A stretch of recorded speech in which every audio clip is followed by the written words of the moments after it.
There is currently no depot at Georgetown itself, and the uphill journey begins just out of town, where it's usual practice to first back down to take a close look at the Devil's Gate High Bridge towering overhead.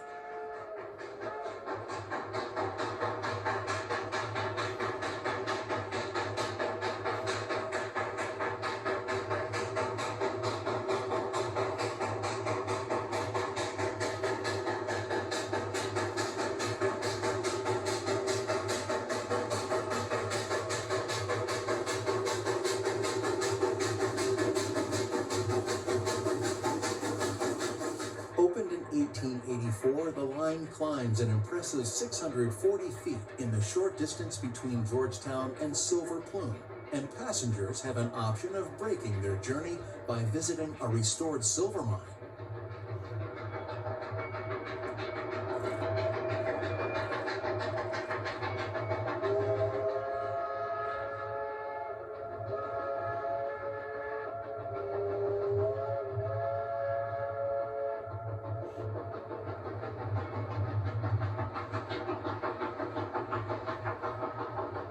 In order to gain height, the line spirals over itself, crossing Clear Creek Valley by means of the spectacular Devil's Gate High Bridge, from which train passengers can enjoy superb vistas on both sides.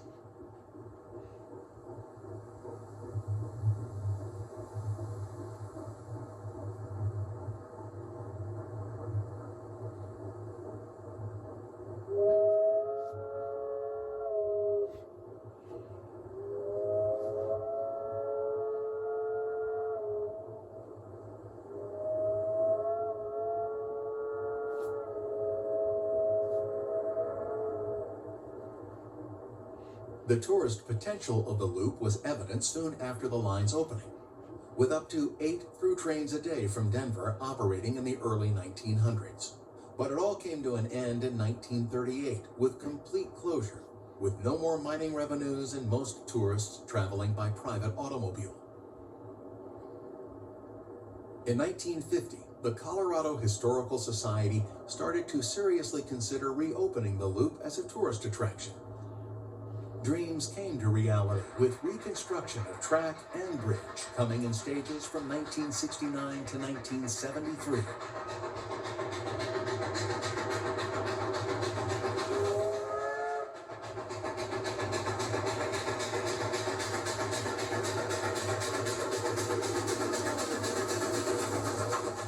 It nearly all went sour in 2004.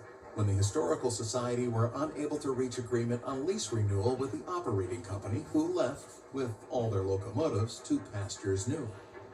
New operators arrived in the nick of time, bringing with them this 1928 built Baldwin from a plinth display in Idaho.